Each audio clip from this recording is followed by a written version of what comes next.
Hey there everybody, it is a beautiful raining Pacific Northwest day. It is the first weekend of December and I'm over here at my buddy Joe's house. I'm going to be checking out his greenhouse. I've been about 8 months since I've been over here to film and he has done so much work to this thing. I can't wait to show you. It's going to be something else, so let's go check it out.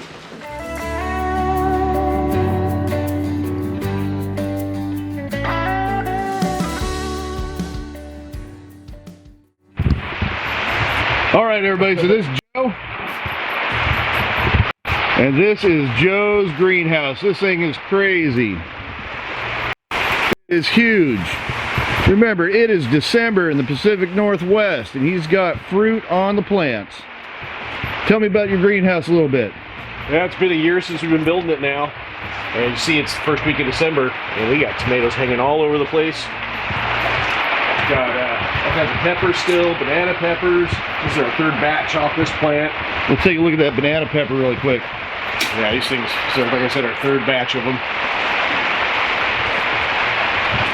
And then our habaneros, still flowering. First week of December. Chili peppers, ready to go. Let's take a quick look at these habaneros really quick. One of mine. Oh yeah. This one too. Still growing. And then the garlic here is yours too. This is the second year of planting of it. We pulled it all up from over there, I think, and we dried it out, then planted it again. This is the black Russian garlic. We have onions over here. We already had tomatillos over here, bush beans over here, cucumbers over here. We've harvested it all and gone through it. Now we've redone the dirt and done that. Nice. A lot of yellow onions coming up. Now last time when I was here, you only had one of the raised beds full, and you have the second bed. And on the bottom, just like this one, bunch of logs, cardboard, some fill dirt, and then really nice, pretty much 8-way mix. And then we mix manure and other stuff into it to richen it up a little bit. And the only fertilizer we use in here is fish fertilizer, 333. And we have this kind of production. We're getting about 15 pounds of tomatoes a week at one time. Very nice. And we're going to triple the amount of tomatoes next year in here. Especially since this one here, almost 16 feet. If you follow my fingers. Just trimming this thing. Letting it only have one top. And it's right to there. All of our tomatoes are over 6 to 7 feet or even bigger that are in here, all mixed with red onions. So when you eat these off the vine, they taste like they have onion spice in them. This one's one of the thickest plants we have. This is also, I think, nope, this is not one of Chris's. That looks like a store-bought. But yeah, but this one's pretty thick. And this one is pretty fairly tall also. And we're still getting thick tomatoes and flowers still in the first week of December. Our strawberry plant's going a little dormant over here. First week of December, still have flowers on these things. That's crazy. We have a lot of pollinators in here. When you come in here in the morning, you see all the little bugs in here flying around. Still have multicolored peppers on the vine, just ripening up. We've already taken a dozen, 2 dozen off these plants this year. Some more onions and parsley. We've kind of let that overgrow a bit. We're getting ready to mix this bed up and do something with it. We have our lattice here that we brought in, and earlier in the year it had cucumbers going up this way and squash and watermelon going up this way, and they cross paths and the tops of them reach all the way down to the bottom. So tell me more about your setup that you did. I know that you told me that you put in a second layer of roofing for more insulation. More insulation because, I mean, it's about 60 degrees in here. It's 39, 40 outside. The second roof, I don't know if you can see it through the camera, what we did is we put a second farm fabric roof on it, a 4-year roof. You see it in some videos where they do the whole hoop house in it, but we just decided to do the roof. little intake fan over where our compost heater brings heat in, so it gets into the roof and insulates the whole building. So this is coming from the compost heater that you showed me last time. I'll put a little picture in the corner so you can take a look at it. We got a floor, self-heating floor pump going. You know, rich people have the warm floors at their house, so they get up and their feet are warm. We got one of those, so my plants get that. More big ass tomatoes over here.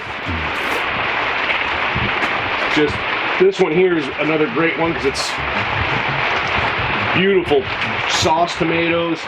And again, still flowers, bright, opening up like it's summer in here.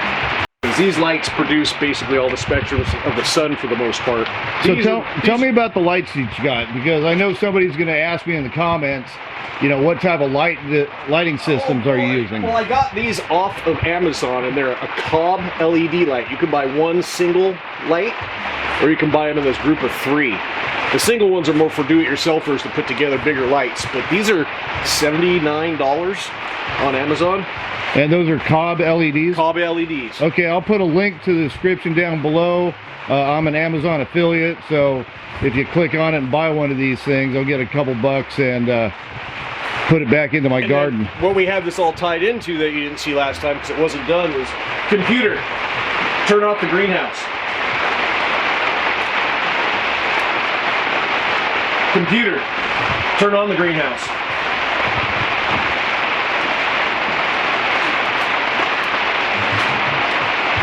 So all that stuff's on Alexa, even the water system, the orbit thing that he covered in one of the videos, working with the internet, and I don't have to worry about the lights. They come on, give them 15 hours of daylight, go off, doesn't matter what's going on outside, and the watering is still about once a day for about 10 minutes with my soaker hoses. Then we have my bananas over here. So we are in the Pacific Northwest. We are above the 45th latitude, or parallel, and we have bananas growing. That is crazy. I bought these when they were about this tall. I ordered one. They sent 4 in a box, and they all live. And they're still growing and blooming all day long. I got self-waterers in here.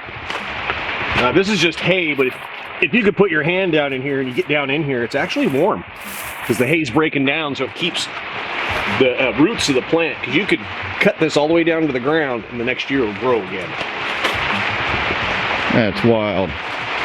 So yeah, we got a bunch of those, but we're using the full spectrum Cobb lights over here.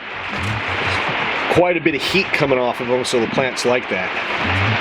It's a good 85-degree heat coming off of these lights. So I noticed you do have a buddy heater in here. Well, what we were trying to do is see how much heat we were required to get our compost heater to heat our heat exchanger up with a fan on it to get this place about 70 degrees. It's the winter time, so we use propane and use this heater against the heat exchanger to heat the water up hotter. See what we need to do. So now we know what we need to do. We have to actually triple the size of the compost heater that's out there, the amount of water we are using in here to keep this area nice and warm. Plus we're adding, kind of cheating a little bit, we're adding an on-demand water heater. We're going to wire that in here in the next couple of months, and then we'll be able to keep that water about 102, 103 degrees. Theoretically keep it 70 degrees in here all year round. All right, yeah, one of my commenters on one of my other buddy heaters videos was telling me all we got to do is actually turn on the pilot light and let the pilot light run, and that'll put out a lot of heat. It'll keep it from freezing in here for sure. But my idea is to keep these bananas happy so I can eat fresh bananas next year on New Year's Day. So let's go look at your orbit system again. I know this area right here, you have done a lot of work into your little control station here. Still got a lot of rewiring to do. We got leaks in the roof. Like I said, it's the first full year we've gone through this, but we had an epoxy floor with some fish rocks just to be weird.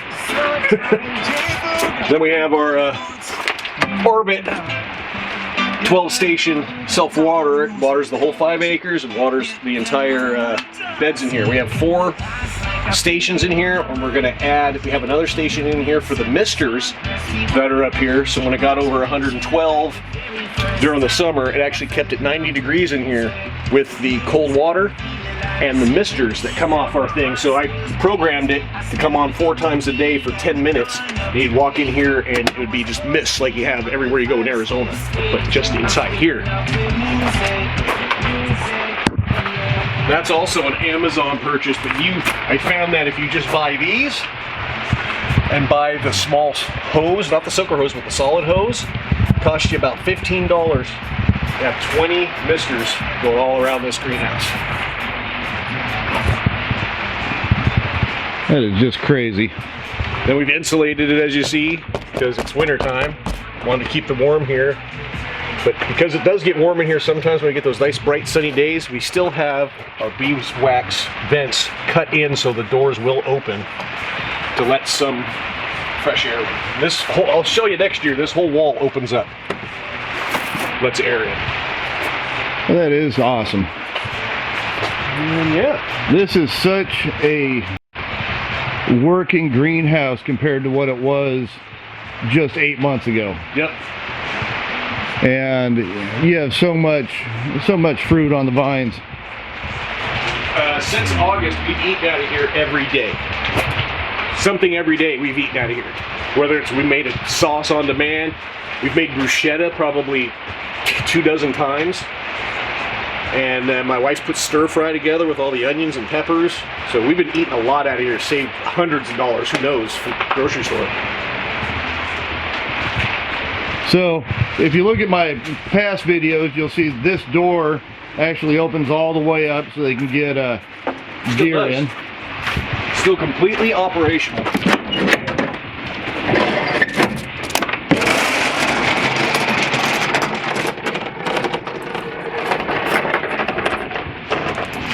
Now we are losing some heat doing this. That's all right. Wanted to show you the doors. And let's close the doors really quick and take a look at the compost bin.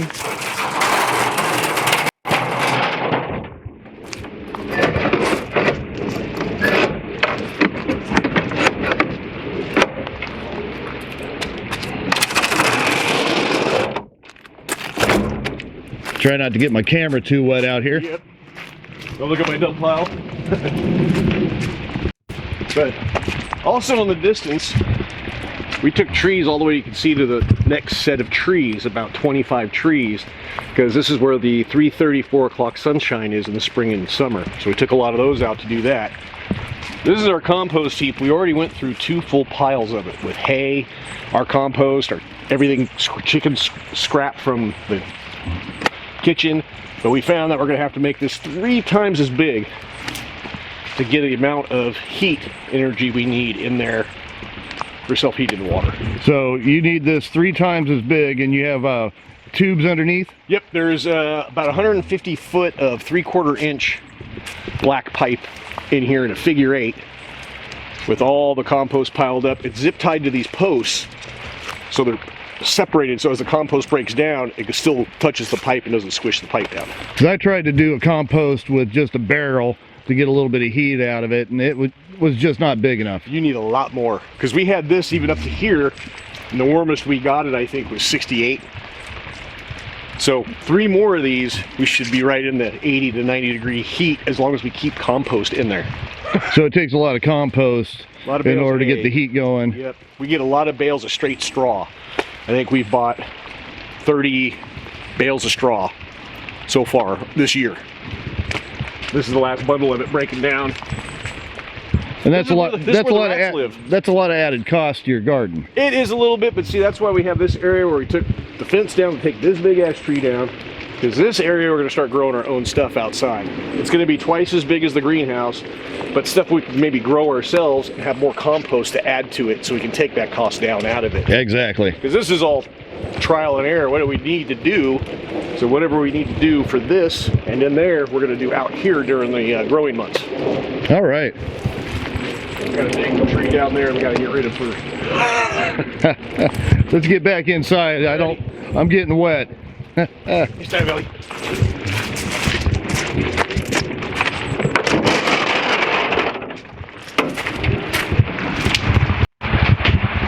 So just for comparison, I'm gonna just do a couple shots from this area, so that way we can see before and after.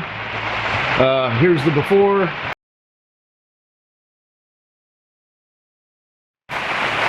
And here's the after. Well, Joe, hey, I very much appreciate you letting me come over here and film this. Oh, yeah. It feels like, you know, I've been a little bit a part of your greenhouse, even though the only thing I've actually done is giving you a few starts for in here. Yeah, but look what they've done. But this is just wild. I love it. And going from the beginning to the end. And I wish I could have came a little bit earlier in the summer, but of course I had my surgery on my Achilles, and it was just awesome. Thank you. Oh yeah, no problem, man. You gotta come over again when it's actually done. It'll never be done. That's Nope. the key. Nope. All right. Well, I'm still amazed at what Joe's done to this greenhouse here over the past year and a half, 2 years.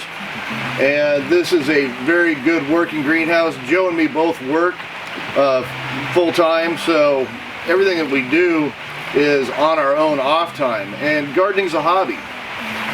You need to check out Joe's Instagram page. It's called hashtag It's in the Greenhouse. Go check that out. For me, I hope you enjoyed the video. If you did, hey, give me a big thumbs up. Push that subscribe button. Thanks for watching. Happy gardening and have a great day.